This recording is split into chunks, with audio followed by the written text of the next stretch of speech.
Okay. And because, or partly because, things are not equal among countries around the world, we have new forms of slavery, or we call that human trafficking, or sex trafficking, or child trafficking from one country to another. And sometimes immigration officers at the airport, they cannot detect the victims of human, child, or sex trafficking. They just let it go. They let them go through security and immigration and whatnot.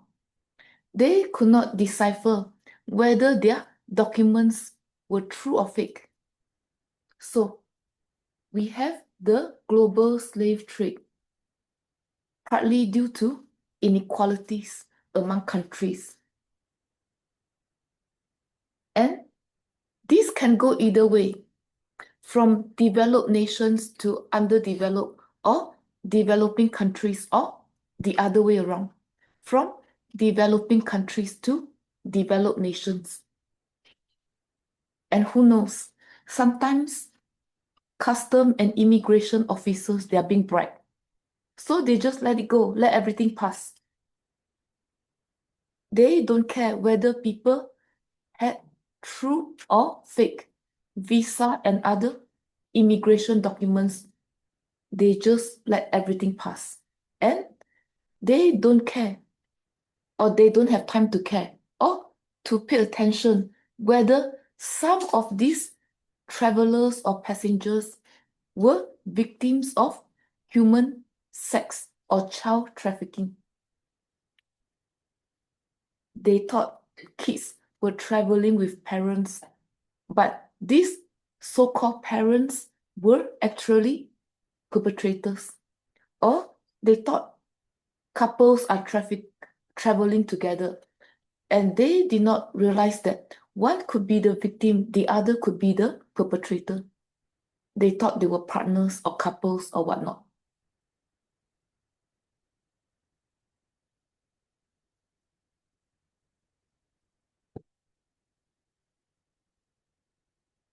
And because things are not equal across or among countries, they were researchers or people from academics or politicians, or who knows, people in the government or people from international organizations. They classify countries around the world into three major categories. We have the peripheral nations, the poor country, the underdeveloped country. And most peripheral nations were previously colonies of other developed or first world nations. And majority of the population in peripheral nations are the working poor, people occupying semi-skilled, low-paying jobs. And people with unstable jobs, or people with jobs with no benefits, no retirement, and so on and so forth.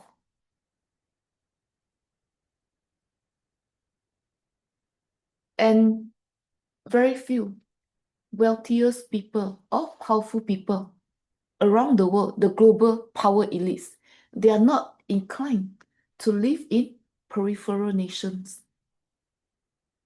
And these peripheral nations, they are still underdeveloped, most of them.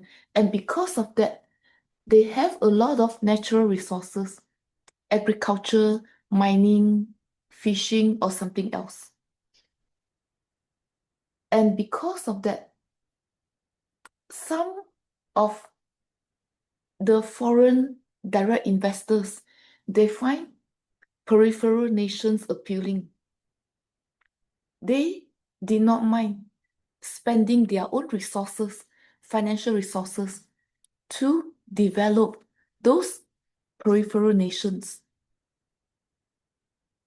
And they invest in the mining industry, in agriculture, in fishing, in other industries, in the peripheral nations. And sometimes these natural resources serve as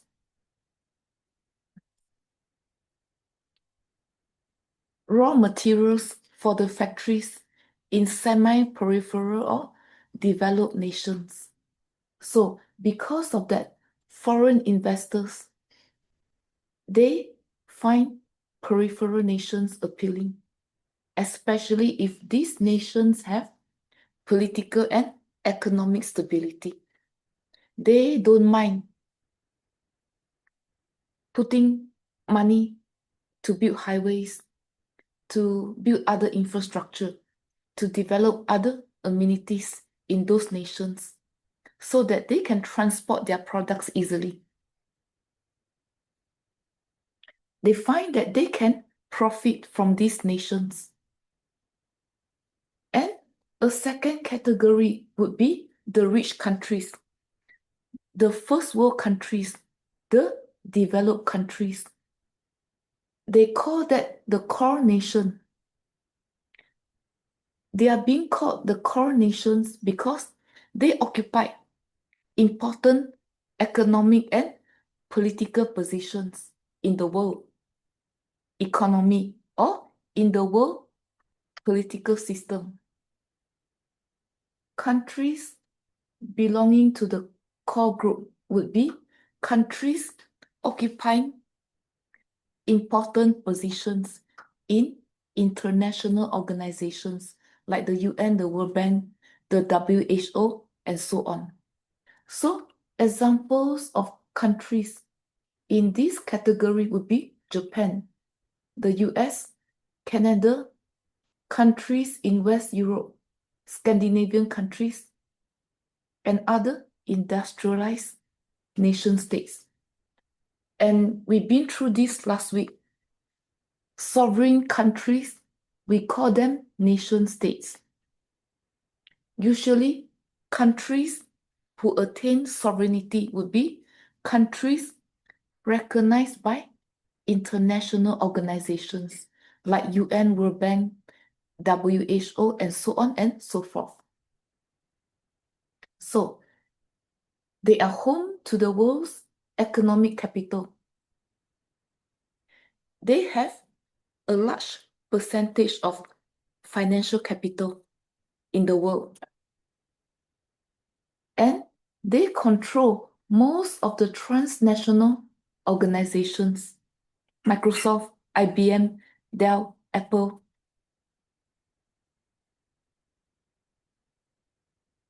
Gap, Victoria's Secret, some food chains, KFC, McDonald's, and other big corporations or other big factories. These are all transnational organizations. Their headquarters that are in charge of finances are in the big cities, the global cities, but they have franchises and branches in many peripheral and semi-peripheral countries. And they also have the most powerful militaries around the world, the core nations. And we talked about global power elites last week. This would be a group of people, a small group of interconnected individuals who occupy top positions in different institutions around the world, whether it is economic institutions like Bill Gates, the late Steve Jobs, or important political influences around the world, like maybe the top congressmen, top senators in the US, or the influential people in Western Europe that have high positions in the US. These are the global power elites, and China is another emerging global power elite. Xi Jinping in China can also be another global power elite. They have connections among themselves, or maybe even Mark Zuckerberg, the CEO of Facebook. Facebook has influence throughout the world. People use Facebook in many languages. So I think the CEO of Facebook also classify as global power elite. And there's a third group of nations. We call them the semi-peripheral countries. These countries, the semi-peripheral countries, are between the core nation, the developed countries, and the peripheral nations, the underdeveloped third world nations. Countries that fall under this category, countries we consider semi-peripheral nations would be South Korea, Mexico, Malaysia, Thailand, and many countries in Latin America. And I think Singapore, even though it's very advanced like Japan and Taiwan, Singapore also classify under this category, the semi-peripheral country, not the core nation. I think these countries, they fall under this category because they are not as powerful military-wise, and the representatives of these countries do not have influential and powerful positions in the UN, in the World Bank, in WHO, and in other international organizations. So they fall under this category and not the core nation, even though in terms of economic development and industrialization, Singapore and South Korea are on par with Japan. But the representation of this government in international organizations are not as influential as the representatives of the government in these countries in different international organizations. So this is the difference between core nation and semi-peripheral nations.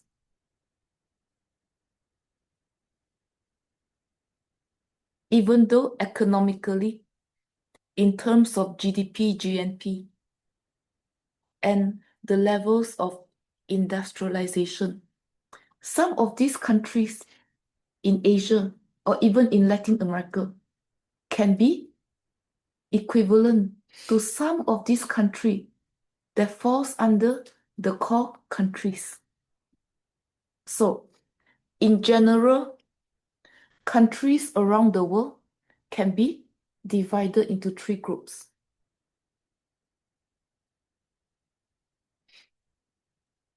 Okay. So, this is a famous case study.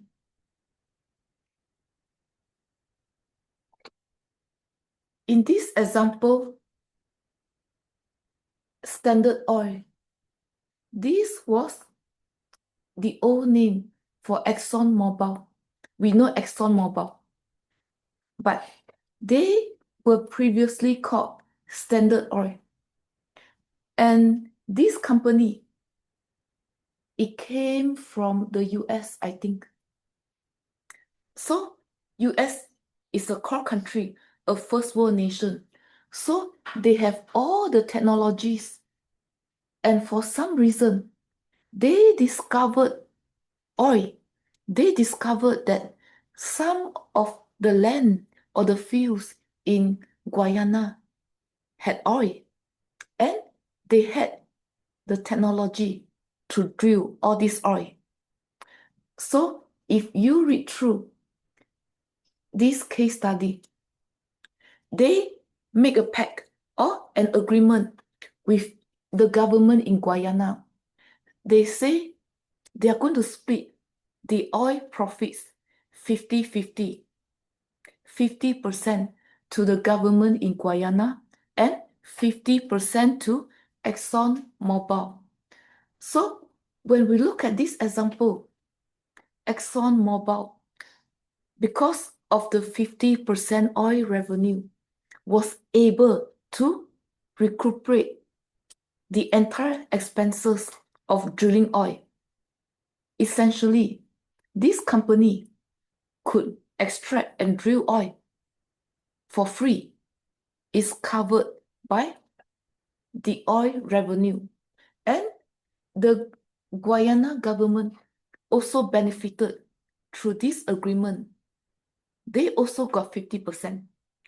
And when somebody read through this case in point in history, they consider Exxon exploiting a government in a third world country. Because, depending on how you look at it, maybe the government or just anybody or any capitalist or businessman in Guyana did not have the technology to drill oil or to discover oil in different places in their country. And it was initially discovered by ExxonMobil. So they profited quite a bit through oil revenues in that country.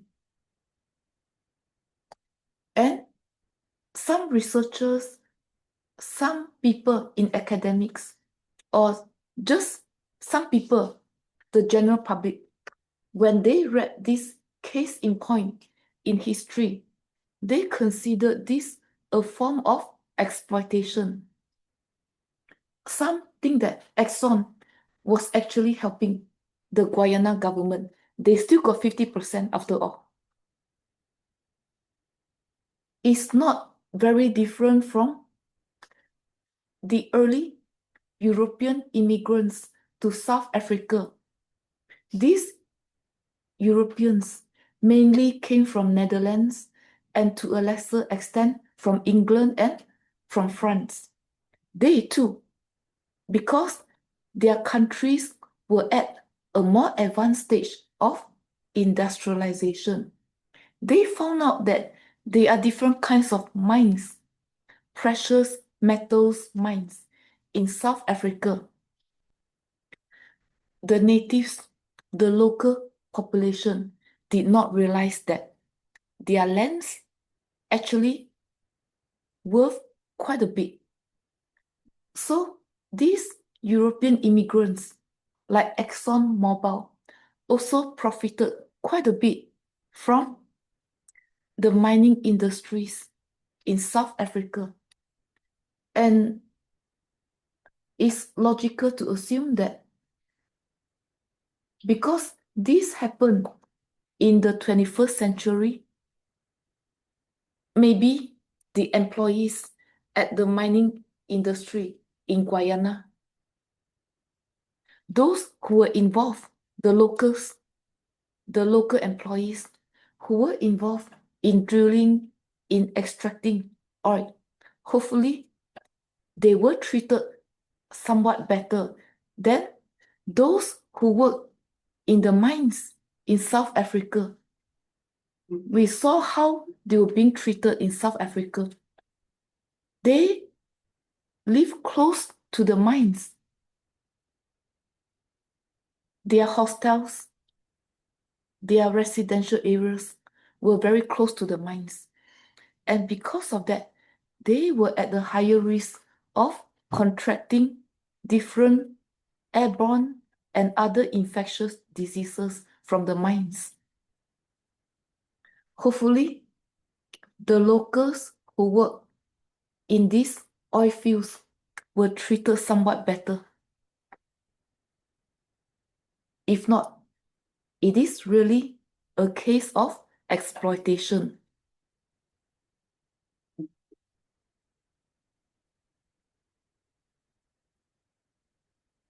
And some say that the capitalist crisis mentioned by Karl Marx can also happen on a global scale, because we know that natural resources can worth less than finished goods, finished products. So if the peripheral and semi-peripheral countries, if they keep exporting their natural resources to the first world country, even though they gain in GDP and GNP, they gain some in tax revenue. But if they haven't figured out how to convert these natural resources to finished goods or finished products, they are going to lose out in the long run. And they may have to pay more to import finished goods from core nations. They may have to pay more to import finished products from first world country, from developed countries. So this can partly explain why many of the countries in the semi-peripheral and peripheral nations have a budget deficit, because natural resources in its raw and original forms worth less than finished goods and products. And these may not be sustainable. One day, people from semi-peripheral and peripheral countries can no longer afford finished goods and products from core nations or developed countries. They can no longer afford to pay for these finished goods and services with their revenues from natural resources. Or they will continue to be in debt to these core nations, to this first world country, to these developed countries, and they may not be able to pay off their debts. So if this vicious cycle continues, every country around the world is going to suffer, whether it is peripheral nation, whether it is semi-peripheral nation, or whether it is core nation. Core nation export their finished goods, but they cannot get any revenues from these semi-peripheral and peripheral nations. So they too may have a budget deficit in the long run. Every nation around the world, or every country around the world, are going to suffer. So this is what we mean by the global crisis of capitalism, or it can make global capitalism unsustainable. And Karl Marx also believed that workers in the third world nation, workers in these underdeveloped countries, workers in these peripheral and semi-peripheral countries, if they keep doing the same thing, they do the same thing in agriculture, in the factory, in the minefields, in the fishing sector, maybe they cannot see the big picture. Eventually, they lose their sense of purpose. They are alienated from the big picture. This is what Karl Marx means by alienation. When they fail to see the big picture, when they keep doing the same thing in the mines, on the farms, fishing, in the factories, in other areas, they get disconnected from the big picture. they can feel dissatisfied, disconnected from their fruits of labor. This is what we mean by alienation. And through the process of alienation, workers can be less productive because of that. These can also make global capitalism unsustainable.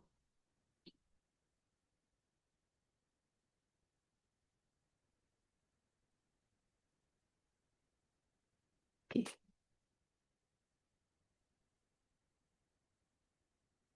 And oftentimes, people from the first world country, the core nations, the developed countries, capitalists from these places, they want to maximize profits, maximize revenues, and minimize costs. If they cease to do that, regardless of whether it's capitalists from developed countries, capitalists from semi-peripheral nations, or capitalists from peripheral nations, if they cease to maximize profit, or if they fail to be able to maximize profit, maximize revenues, and minimize costs, we can no longer call them capitalists. We can call them failed businesses or non-profits. So the goal of capitalists is to maximize profits and minimize costs. It doesn't matter whether they just focus on one country or they expand their operations to other countries. So because they want to maximize profits and minimize costs, they often pick countries where the environmental laws are either non-existent or underdeveloped. And these can contribute to inappropriate dissemination of carbon dioxide, depletion of ozone, having poisonous gases floating around the environment of that country, having polluted with methane, ozone, nitrous oxide, chlorofluorocarbons, and carbon dioxide. When they want to maximize profits, maybe they have multiple shifts in their factories 24/7. And this can increase the levels of all these hazardous materials in the environments of the peripheral and semi-peripheral countries.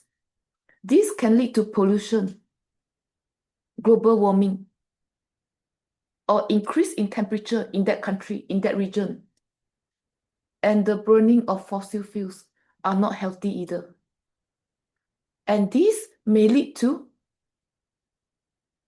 climate change in these countries. And this can intensify the greenhouse effect in these countries. It can jeopardize the environmental sustainability in those countries just because the capitalists want to maximize profits and minimize costs in the host countries.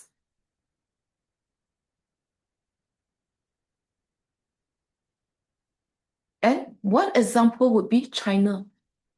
Even to this day, many people from the first world country, they find China appealing, attractive in terms of investment. And because of that, many big cities in China, Beijing, Shanghai, Guangdong, are very polluted. And there are a lot of hazardous materials we seen in this paragraph floating around in these big cities in China. And sometimes the government in these semi-peripheral and peripheral countries, they cannot hold the capitalists from the core nations accountable because their environmental laws are either non-existent or underdeveloped. This is partly why capitalists or factory owners could find loopholes in this country to profit from these countries. Too bad, so sad. And as you can see from these pie charts, countries from North America and Europe, they contributed most to the global CO2 emissions. They contributed most to the pollution worldwide, to the dissemination of hazardous materials worldwide. And they often go to countries where their environmental laws are non-existent or underdeveloped. And some countries in Asia also contributed quite a bit to global carbon dioxide emissions.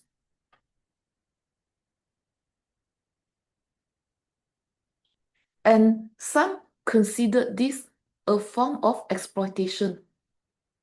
It's going to cost the local governments a lot more to clean up all these messes, to clean up the burning of fossil fuels, the dissemination of all these hazardous materials in their country.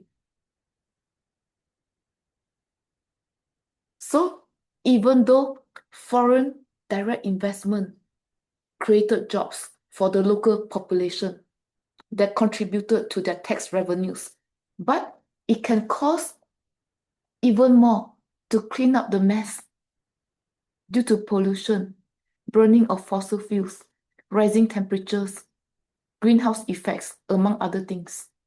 So some researchers, some people in academics, or the general public consider this a form of exploitation.